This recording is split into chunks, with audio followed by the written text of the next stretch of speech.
अस्मद्गुरुभ्यो नमः। अस्मत्परं गुरुभ्यो नमः। अस्मत्सर्वगुरुभ्यो नमः। श्रीराधा कृष्णाभ्यां नमः। श्रीरामानुजाय नमः। लंबोदरं परं सुन्दरमेकदन्तं पीताम्बरं त्रिनयनं परं पवित्रम् उदयादिवाकर निभोज्वलकान्ति कान्तं विघ्नेश्वरं सकल विघ्नहरं नमामि। शरीरं स्वरूप शरीरं स्वरूपं ततो वा कलत्रं यश यशश्चारुचित्रं धनं मेरुतुल्यं मनश्चैव न लग्नं श्री गुरुरङ्घ्रे पद्मे ततः किं ततः किं ततः किं ततः किम् नारायणं नमस्कृत्य नरं चैव नरोत्तमं देवीं सरस्वतीं व्यासं ततो जयमुदीरये।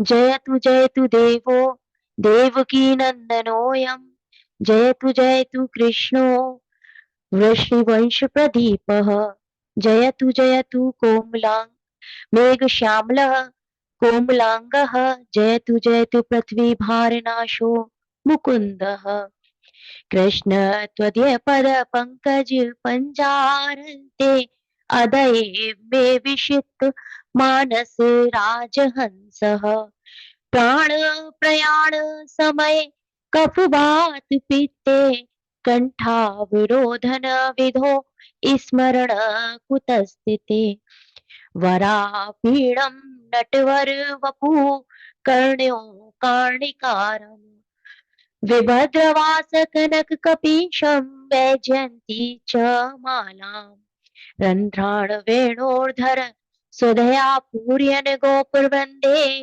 गन्धारयन् स्वपदरमणं प्राविष्ट गीतकीर्तिः करारविन्दे पदारविन्दं मुखारविन्दे विनिवेश्यन् पट पट वटये पटस्थे पुटेशान् बालमुकुन्दं मनसा स्मरामि रामाय रामभद्राय रामचन्द्राय वेदसे रघुनाथाय नाथाय सीताय पतये नमः मूकं करोति वाचालं पङ्गुं लङ्घयते गिरिं यत्कृपातमहं वन्दे परमानन्दमाधवम् भक्ति भक्ति भगवंत गुरु चतुर्नाम बपुए इनके पद वंदन किए नासत विघ्न हने नमामि भक्ति वत्सलम कृपालशील कोमलम भजामि ते पदाम्बुजम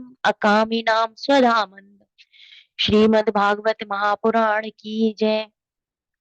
अनंत कोटि ब्रह्मांडी नायक अचित्य कल्याण गुणगण निधान सर्वेश्वरी सर्वाधिपति अकारण करुणा वर्णालय अकारण करुण कारक सकल जन कल्य शाप हारक परमात्म पर ब्रह्म अनंत कोटि कंदर्प दर्प दलन पटियान निर्गुण निराकार सगुण साकार जगदेक बंधु करुणैक सिंधु सचिदानंद घन परमात्मा श्री कृष्ण एवं श्री राधा रानी के युगल चरण विंदों में दासी का बारंबार प्रणाम एवं यहाँ उपस्थित गुरु जी महाराज जिन्होंने भागवत ज्ञान को मेरे हृदय में प्रकाशित किया है तथा मुझे भागवत ज्ञान से अवगत करा रहे हैं उनके चरणों में कोटि कोटि प्रणाम तथा इस सत्संगी परिवार के जो सीनियर बोले जाए हेड ऑफ द फैमिली दादाजी को चरणों में कोटि कोटि प्रणाम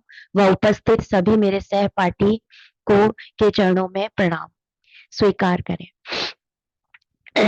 पिछले जो हमने वक्तव्य हुआ था उसमें 3 क्वेश्चन लिए थे। पहला क्वेश्चन ये था भागवतम क्या है, भागवतम क्यों है और भागवतम कैसे होना चाहिए। तो इन्हीं क्वेश्चंस को हम लेके चल रहे थे। तो पहला क्वेश्चन उम्मीद करती हूँ कि मैं अच्छे से पहुंचा पाई हूँ, सबको समझा सकी हूँ कि भागवतम क्या है। हमने पढ़ा था कि भगवत भगवत प्रोक्तम भागवतम, भगवान ने जिसका उपदेश की, इदम स्वरूपम भागवतम, भगवान का ही स्वरूप, जो शब्दमयी स्वरूप है, ये ही भागवत है। तो अब आगे हमारा जो दूसरा क्वेश्चन है, भागवत के स्वरूप जानने के बाद हमें अपने प्रभु का स्वरूप भी जानना चाहिए कि परमात्मा जो है वो क्या है, उनका क्या स्वरूप है। तो भागवतम का जो प्रथम श्लोक है उसके साथ हम अपने परमात्मा का स्वरूप भी जानेंगे। जैसे कि इसका प्रथम श्लोक है, सच्चिदानंद रूपाय विश्वोत्पत्त्यादि हेतुवे तापत्रय विनाशाय श्री कृष्णाय वयम नुमः। जो परम ब्रह्म परमात्मा है उनका स्वरूप इसमें बताया गया है। क्या स्वरूप है? सच्चिदानंद, सत स्वरूप, चित्त स्वरूप और आनंद स्वरूप। अब जो स्वरूप है उससे क्या तात्पर्य है? सत स्वरूप से तात्पर्य है कि जो सत्य है, यानी जो कल भी थे, जो आज भी है और जो कल भी रहेंगे, वही सत्य है। तो हमारे जो परमात्मा है उसका स्वरूप सत्य है। जैसे वैसे भी हम लोगों ने मोस्ट प्रोबेबली देखा है कि हमारे यहाँ रिचुअल होता है कि जब हमारे यहाँ जो किसी के अर्थी को लेके जाया जाता है तो एक अम, बोलते हुए जाते हैं कि राम नाम सत्य है, सत्य बोलो मुक्ति है। लेकिन लोगों को इतना भ्रम हो गया है ना कि इस जो जब भी हमारे जो एंसेस्टर्स थे, जो हमारे पूर्वज थे, उन्होंने इस गीत के साथ अर्थी को ले जाने का कुछ मकसद रखा होगा कि हमारे जो मतलब अंतरात्मा जागृत हो, या जो हमारे सामने प्रैक्टिकली चीजें चल रही हैं कि ये आदमी कल तक था लेकिन आज नहीं है, तो हमको हमारे साथ भी ऐसा ही होगा। तो इस सब चीजों को ध्यान में रखते हुए उन्होंने ये रिचुअल्स बनाए, उन्होंने ये चीजें बनाई। लेकिन हम लोग क्या है, हम लोग उसको एक कर्म के अकॉर्डिंग लेते चले गए, लेकिन उसको जानने की कोशिश नहीं करी कि उसके पीछे कुछ क्या वजह रही होगी। जैसे कि उसमें बोला जाता है, राम नाम सत्य है, यानी राम का नाम ही सत्य है, और सत्य बोलो मुक्त है, यानी आप राम का नाम बोलोगे या सत्य बोलोगे तो आपको मुक्ति प्राप्त होगी। पर हम लोग क्या समझते हैं, हम लोग समझते हैं कि ये जो हम अर्थी लेके जा रहे हैं, इसको ये याद करा रहे हैं कि राम का नाम सत्य है और सत्य बोलो मुक्ति है, उसकी मुक्ति हो चुकी। मतलब कहने का तात्पर्य है कि अपने कर्मों के अनुसार अब वो अपने बही खाते खुलवा रहा होगा, जो उसने कर्म किए हैं उसके अकॉर्डिंग वहां पर उसका हिसाब किताब किया जा रहा होगा। लेकिन ये जो बोला जा रहा है ये हम लोगों के लिए बोला जाता है कि सत्य नहीं है, ये जो संसार चल रहा है ये सत्य नहीं है, ये सपना है। हम भी जैसे आज हम किसी के लिए खड़े हैं, कल कोई हमारे लिए इस तरह खड़ा होगा। तो ये है सत्य। अब सत्य क्या है? सत्य सिर्फ और सिर्फ परमात्मा का नाम ही सत्य है। ये है सत्य, सत्य स्वरूप हमारे परमात्मा का सत्य स्वरूप। अब बात करते हैं चित्त स्वरूप।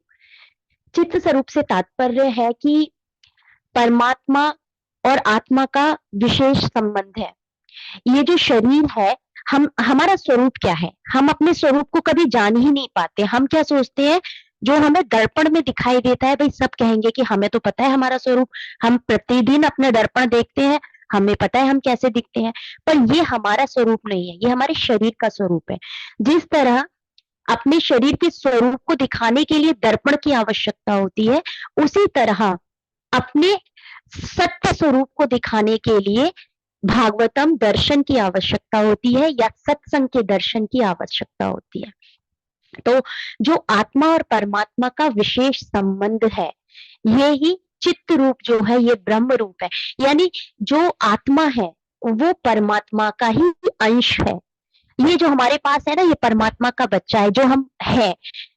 तो ये जो आत्मा और परमात्मा का संबंध है, यही चित्त रूप है। यानी प्रत्येक के अंदर भगवान ने अपना अंश भेजा है, प्रत्येक के अंदर भगवान ने अपने जो है ज्ञान को, पर ब्रह्म को भेजा है। लेकिन उसको जगाने के लिए बस हमें मेहनत करनी होती है, और मेहनत बहुत बड़ी मेहनत नहीं, बस हमें सत्संग ज्वाइन करना होता है, भागवतम से जुड़ना होता है, ईश्वर की भक्ति करनी होती है। अगर हमको भगवान ने इतनी बुद्धि नहीं दी कि हम सत्संगी बातों को समझ सकें या हम भागवतम पढ़ सके, तो बिल्कुल एकदम सीधे तरीके से हम भगवान का, ईश्वर को याद करेंगे ना, तो वो खुद ब खुद हमको वो प्रकाशित करेगा ज्ञान को, वो प्रकाशित करेगा हमारे रास्ते को कि हम उस पे चलना चाह रहे हैं। कौन पता पिता अपने बच्चे से मिलना नहीं चाहता, या कौन बच्चा अपने पिता से नहीं मिलना चाहता है। आपने देखा है कि कभी कभी क्या होता है ना, कि अंदर से मन रोता है, हम पूजा बहुत अच्छे से कर लेते हैं, लेकिन फिर भी हम खुश नहीं होते। क्यों नहीं खुश होते? कि वो जो आत्मा है उसका भोजन जो है वो उसे पूरी तरीके से नहीं मिला। हम क्या है, शरीर को, शरीर की सुखों को, शरीर के भोजन को समझ लेते हैं कि आज हमें बहुत अच्छा लग रहा है, ये खाने को मिल रहा है, लेकिन वो सिर्फ शरीर को सुख दे रहा है, आत्मा को सुख नहीं दे रहा है। आत्मा का भोजन परमात्मा से मिलन करना, परमात्मा से बातें करना, परमात्मा के बारे में बातें करना, उसी से ही वो पुष्ट होती है और स्वस्थ होती है। और जब आत्मा स्वस्थ रहती है, पुष्ट होती है, तो अंदर से ही एक अलग खुशी और जागृति रहती है, जो कि ये जागृति जो है ना, यही हमको सत्य से जोड़ती है कि ये जो संसार है ये मेरे लिए नहीं है, मैं इसके लिए नहीं हूँ, यहाँ तो बस मैं कुछ टाइम के लिए पार्ट प्ले करने आई हूँ, जो भी मुझे रोल मिला है उसका। तो ये है चित्त स्वरूप। यानी कहने का तात्पर्य है कि भगवान ने चित्त स्वरूप में सबके सबको अपने अंश को दिया है, वो चित्त स्वरूप में हमारे अंदर विद्यमान है। उसके बाद बात करते हैं आनंद स्वरूप।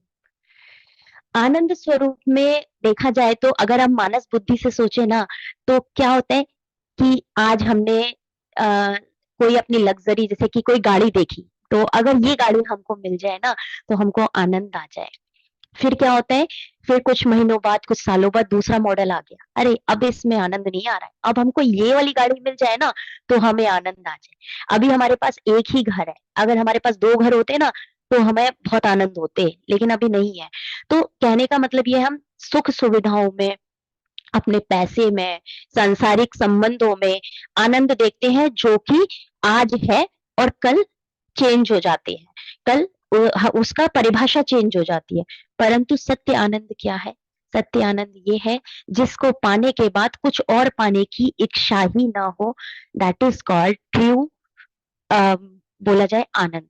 वो बिल्कुल एकदम सत्य आनंद है। और सत्य आनंद क्या है? वो परमात्मा स्वरूप ही है। यानी एक बार अगर हम परमात्मा के स्वरूप के दर्शन कर लिए और फिर हमें कुछ भी पाने की इच्छा ना हो, वो है आनंद स्वरूप मेरे परमात्मा का, वो है आनंद स्वरूप। आनंद से एक मैं यहाँ पर दृष्टांत देना चाहूंगी। एक बार क्या हुआ ना कि बांके बिहारी जी, ये जो सूरदास बाबा थे, ये पद गाया करते थे कान्हा जी के। तो कान्हा जी अक्सर करके इनकी कुटिया में चले जाते थे। तो राधा रानी बोलती है कि कान्हा जी आप रोज कहीं जाते हो, आज ना मैं भी आपके साथ चलूंगी। तो कान्हा जी बोलते हैं कि चलिए। तो ये सूरदास बाबा के कुटिया में जाकर बैठ जाते हैं, उनके पद सुनते हैं। थोड़ी देर बाद कान्हा जी कहते हैं चलिए राधा जी, चलने का समय हो गया। तो राधा रानी कहती है अरे अरे, देखो तो सही, बाबा की कुटिया के सामने इतना बड़ा गड्ढा बना हुआ है, और आप जो है इनको जरा निकल निकाल दो, और तब इनको गड्ढा पार करवा दो, नहीं तो ये गिर जाएंगे।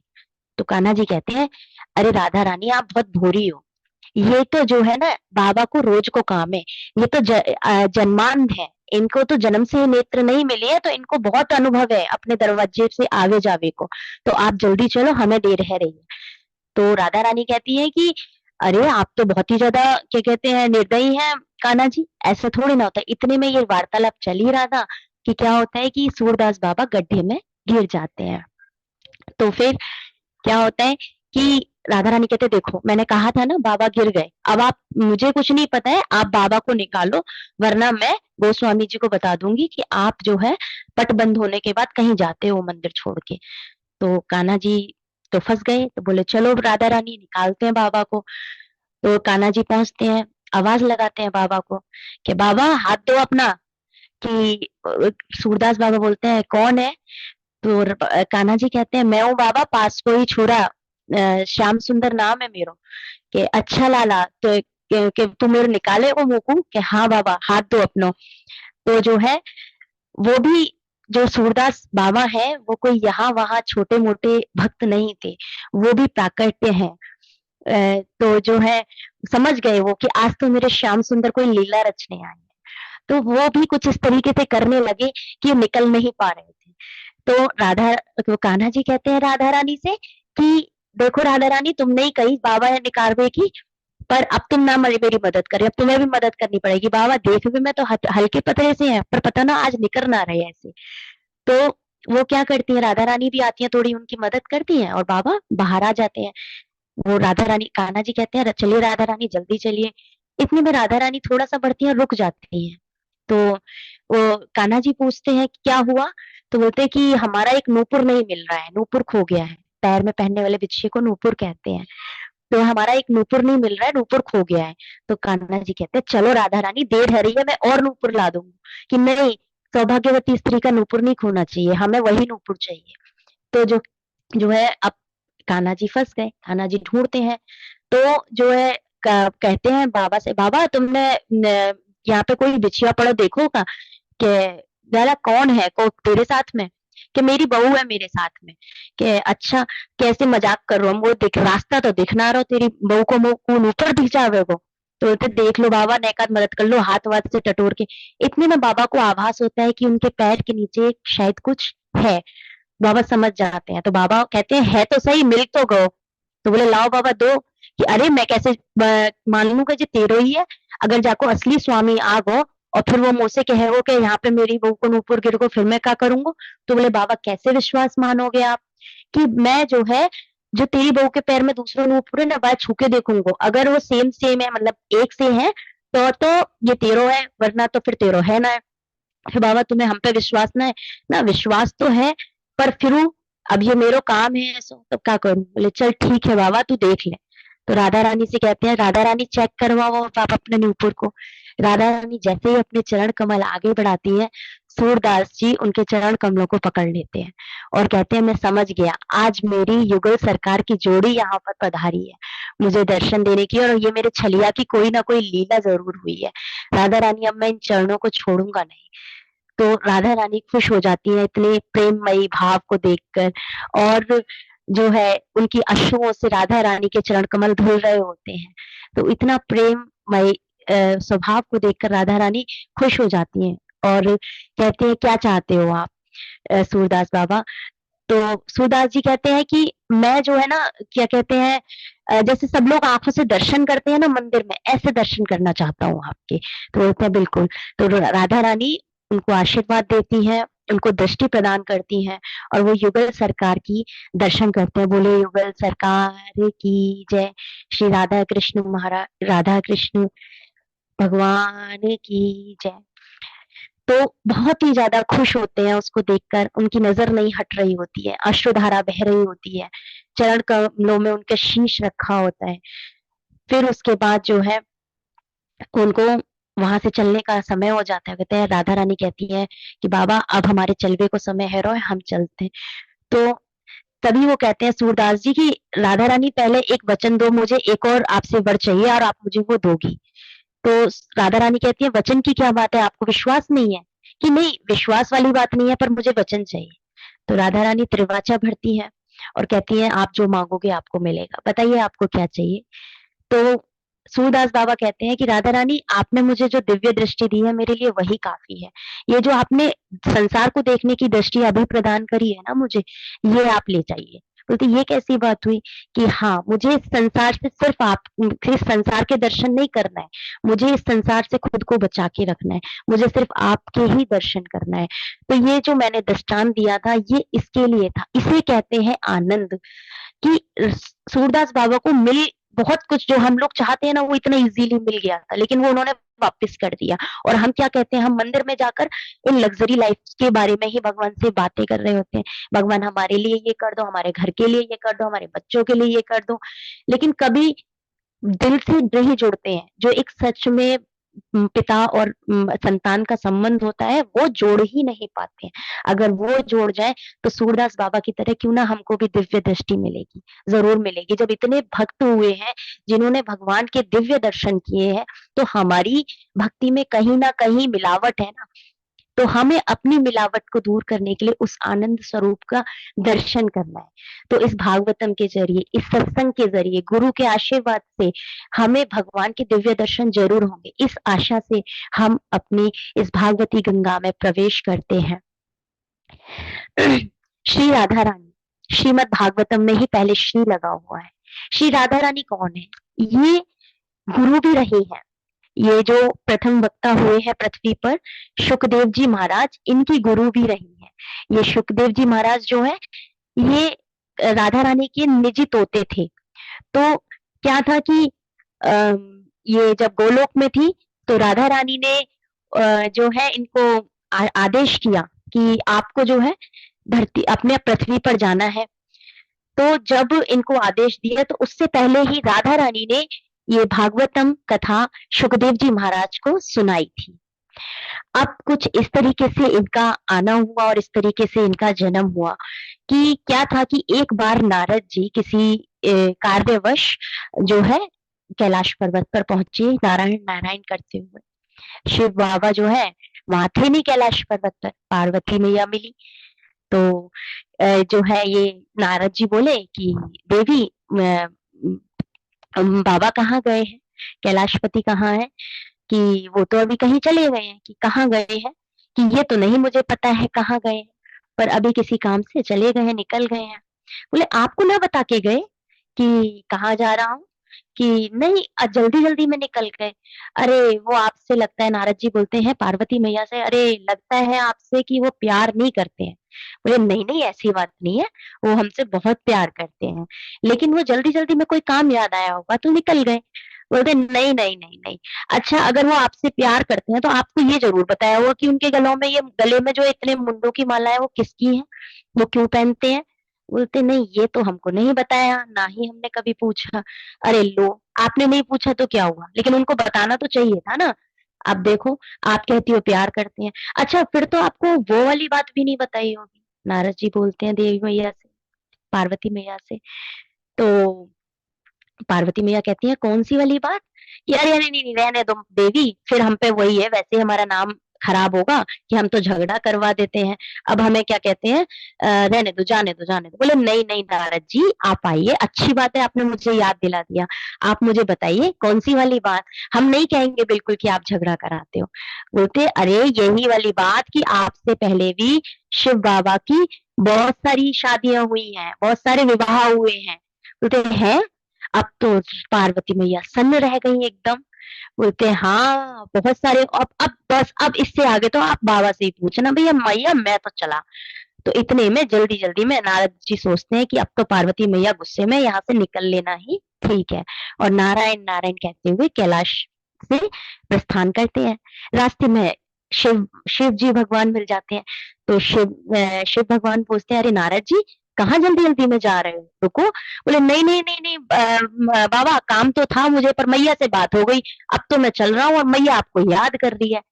तो ये नारद जी बोलते हैं कि अब आप वहां से प्रस्थान कर रहे हो तो मैया तो जरूर याद कर ही रही होंगी, खैर हम समझ गए हैं, पर चलो ठीक है, मिलते हैं मैया से, क्या बात होती है, आप चलिए। जैसे ही कैलाश पर्वत अंदर पहुंचते हैं, शिव जी महाराज वैसे तो सच संवर के जो गौरा मैया है वो इंतजार कर रही होती थी अपने भोले बाबा का, आ रहे होंगे प्राणनाथ। पर आज क्या था, आज तो अंदर ही बैठी थी। अब जैसे ही भोले बाबा आए कैलाश पर्वत पे, बोलते हैं पार्वती मैं आ गया। तो बोलते हैं हाँ ठीक है। फिर उन्होंने दोबारा बोला पार्वती मैं आ गया, उन्होंने कोई रिएक्शन नहीं किया। बोलते अरे हमसे कुछ पूछोगे नहीं, हमारे पास नहीं आओगी, कुछ बात नहीं करोगी, क्या बात हो गई? तो पार्वती मैया बोलती है पहली वालियों को ही बुला लो, हमें नहीं आना है अब तुम्हारे पास। तो बोलते हैं अरे ये क्या बात हुई, ये क्या? बोले और नहीं तो क्या, आपने मुझे कभी बताया कि आपने ये जो है ना, क्या कहते हैं, पहले भी, मेरे से भी पहले आपके कई विवाह हो चुके हैं, आपने मुझे ये बताया कि ये गले में मुंडों की माला क्यों पहन रखी है आपने, किसकी है ये? आप मुझसे कुछ बात नहीं बताते हो, आप मुझे प्यार भी नहीं करते हो बिल्कुल। इस तरीके से भाई, जैसे नारी स्वभाव, और वो बात अपने अगर पति की हो तो बहुत ही ज्यादा पजेसिव हो जाती है। तो बस फिर क्या था, तो वो नारद जी, वो शंकर भगवान समझ गए कि यहाँ पर क्या लीला रची गई है। तो शंकर भगवान कहते हैं शांत हो जाओ देवी, शांत हो जाओ, मैं सब बताता हूँ तुमको। देखो मेरे पहले भी कई विवाह हुए हैं, ये बात सत्य है, पर ये आधा सत्य है। पूरा सत्य ये है कि मेरे जब भी विवाह हुआ है सिर्फ आप ही के साथ हुआ है। बोलते ऐसे कैसे, आपको तो याद है और मेरे को याद नहीं है ये बात। बोलते आपको इसलिए याद नहीं है क्योंकि आपने वो अमर कथा नहीं सुनी है जो मैंने सुनी है। मैं आपको वो अमर कथा सुनाता हूँ, आपको अपने सारे जन्म याद आ जाएंगे और आगे जब जब हम जन्म लेंगे तब तब आपको वो सब याद रहेगा। तो ऐसा कहते हुए शंकर भगवान पार्वती मैया को अमरनाथ लेके आए और उनको भागवतम सुनाना शुरू करते हैं। तो यहाँ पर देखिए एक बहुत अच्छा चीज निकल के आई कि अ, शंकर भगवान को, भोले बाबा को भी पार्वती मैया को पृथ्वी पर लाना पड़ा। पृथ्वी पर अमरनाथ में जाकर वो कथा सुनानी पड़ी, यानी देवताओं को दुर्लभ है वो कथा, वहां उनको नहीं सुनानी, यहीं आके ही सुनानी है। तो जब उन्होंने अमर कथा कहना प्रारंभ किया, अमर कथा ये श्रीमद् भागवत की ही कथा है, तो बोलते हैं देखो देवी, हम तो आंख बंद करके लीन हो जाएंगे अपने कान्हा जी की कथा सुनाने में, लेकिन हमें कैसे पता लगेगा तुम सुन रही हो? कि मैं बीच बीच में हुंकार भरती रहूंगी कि ठीक है जी। अब प्रथम स्कंद हुआ, द्वितीय स्कंद हुआ, तृतीय स्कंद हुआ, ऐसे करके स्कंद बढ़ते रहे। जैसे ही महाराज का अ, दृष्टांत चला, महाराज का उसमें वृतांत चला, तो क्या होता है कि पार्वती मैया इतनी लीन हो गई कि समाधि ले ली उन्होंने, और उन्होंने हूं करना बंद कर दिया। अब वहां पे राधा रानी ने अपने शुकदेव जी को भेजा और कहा अब यही समय है, जाकर आप बैठो और ये कथा सुनो। वहां जो है शुकदेव जी महाराज जाके मतलब तोते के रूप में बैठ गए। अब रात ये जो पार्वती मैया है ये तो समाधि ले चुकी थी और भोले बाबा लीन थे अपनी कथा सुनाने में। तो ये शुकदेव जी महाराज ने सोचा अगर ये हूँ करना बंद हो गया तो ये इनकी समाधि टू ये शंख भोले बाबा तो चुप हो जाएंगे, कथा तो हमें पूरी सुननी है। तो उन्होंने शुकदेव जी महाराज ने हूँ करना शुरू कर दिया। इतने में जो है जब कथा समाप्त हुई तो देखा कि जो है राधा वो पार्वती मैया तो समाधि में है। तो भोले बाबा बोले हूँ कौन कर रहा था? उन्होंने इधर उधर अपना ध्यान दिया तो वो तोता बैठा देख लिया। बोले आप इस तोते की इतनी हिम्मत की इन्होंने बिना हमारी इजाजत के जो है कथा सुन ली। तो गुस्से से भोले बाबा उनके पीछे भागे और वो तोता उड़ते हुए सीधे वेद व्यास जी के घर पर पहुंचा और वहां पर उन्होंने सूक्ष्म रूप से वेद व्यास जी की जो पत्नी थी उनके गर्भ में जो है अपना स्थान ले लिया। तो भोले बाबा बोलते हैं व्यास जी से कि व्यास जी आपके घर में चोर घुसा है। कि कौन चोर बाबा? आपके घर से कौन किसने क्या चुरा लिया? कि हम ऐसे ऐसे जो है कथा सुना रहे थे पार्वती जी को और उन्होंने अनाधिकार रूप से इस तरीके से कथा सुन ली। तो बोलते हैं आप ही बताइए, वेद व्यास जी बोलते हैं आप ही बताइए, उसे अगर अधिकार नहीं होता तो वो कथा सुन कैसे पाता? उसे किसी ना किसी ने अधिकार दिया ही होगा, इसीलिए वो कथा सुन पाया है, तो वो चोर कैसे हो गया? तो भोले बाबा बोले बात तो सही कह रहे हैं। तो फिर इस तरीके से भोले बाबा शांत हुए और वहां से उन्होंने प्रस्थान लिया। कुछ समय बाद जो है ये शुकदेव जी महाराज इन्होंने इनका समय आया प्राकट्य होने का, लेकिन ये आना नहीं चाह रहे थे बाहर। फिर राधा रानी ने ही इनको दोबारा से ये बात याद दिलाई और बोला कि मैंने तुम्हें वचन दिया है कि प्रभु की माया तुमको नहीं घेरेगी, तुम इस संसार में प्रकट हो और अपनी लीला करो जो भी आगे की है, पर यहाँ प्रभु की माया तुमको नहीं घेरेगी और तुम दोबारा गोलोक में मेरे पास वापस आओगे। जैसे ही ये इनको आशीर्वाद मिला तभी क्या होता है, यम प्रवजंत मनुपेतुमपेत कृत्यम द्वैपायनो विरह कातर आजुहाव पुत्रेति तन्मयतया तरोभिनेदुसह तं सर्वभूत हृदयं मुनिमानतोऽस्मि।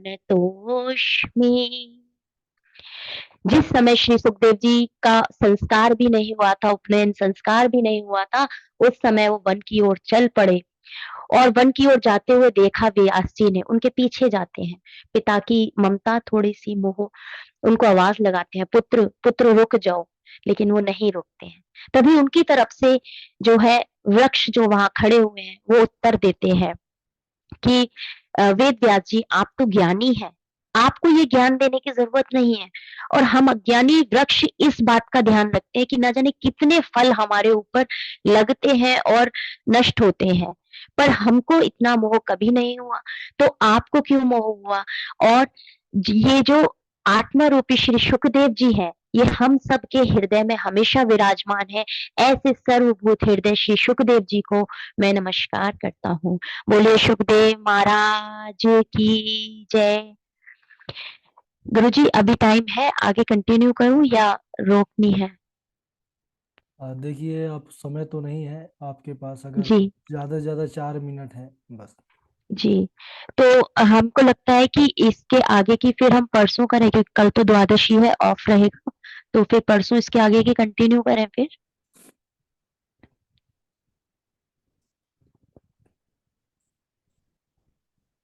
बोले वृंदावन बिहारी लाल की जय।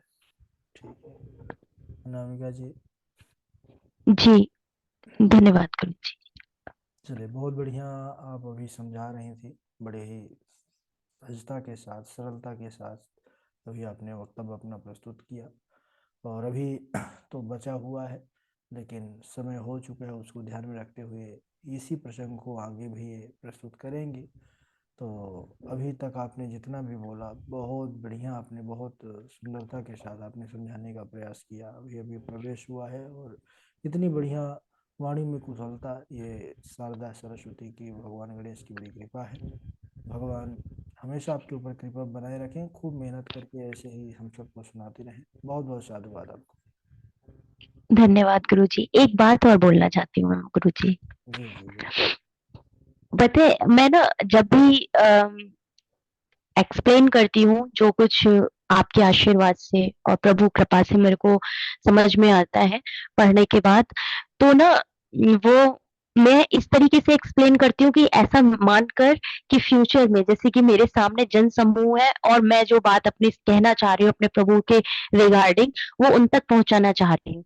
लेकिन जब मुझे ये याद आता है ना कि मेरे सामने इतने ज्ञानी लोग बैठे हुए हैं, इतने मुझसे ज्यादा नॉलेज रखने वाले लोग बैठे हुए हैं कि मैं उनकी कन्नी उंगली के बराबर भी ज्ञान नहीं रखती हूँ, तो मुझे थोड़ा सा ऐसा लगता है कि बस इसको मेरा कोई भी अहंकार ना समझे।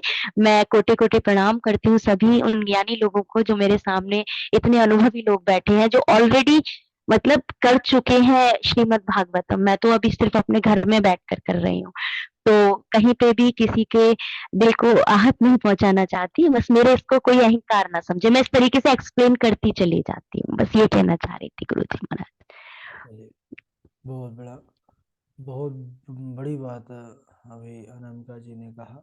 होना भी यही चाहिए। तो लघुता से प्रभुता मिले और प्रभुता से प्रभु दूरी। तो हमको अपने आप को, क्योंकि करने और कराने वाला ठाकुर ही है, बस निमित्त बनते हैं। तो अहंकार अभिमान ये तो होना भी नहीं चाहिए। और आपकी तो सरलता है कि आपने पहले ही कहा कि सभी श्रेष्ठ लोग जुड़े हुए हैं। ठीक, बहुत अच्छा भाव है आपका, और यही भाव आपको उच्चतम शिखर तक ले जाएगा। ठीक है, ठाकुर जी की कृपा बनी रहे। आज धन्यवाद गुरु जी। समय हो चुका है।